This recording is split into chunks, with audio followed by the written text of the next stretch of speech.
Ang ating movie review ay ang Manila by the Night. Itong Manila by the Night or city na to ay sa direksyon ni Ismael Bernal na pinalabas noong 1980. Ang kwento nito ay ang pamumuhay ng mga tao sa Maynila.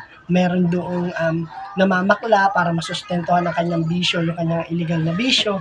Meron doong mga prostrate na babae na nagtatrabaho sa bar na nakikipagtalik sa iba't ibang lalaki. Meron doon snatcher sa Manila at may na-research din ako tungkol dito na ito daw ay tungkol sa kwento ng panahon ng diktatorial na Marcos na kung saan pinapakita dito sa palabas ni Bernal na to na talaga namang hindi maganda ang nangyari noong panahon ni Marcos na kung saan ay talagang laganap ang kahirapan at laganap ang mga iba't ibang illegal na nangyayari sa Maynila na kung saan ay pinapakita dito na hindi ganun kaganda ang nangyari sa Pilipinas noong panahon ni Marcos noong 1980.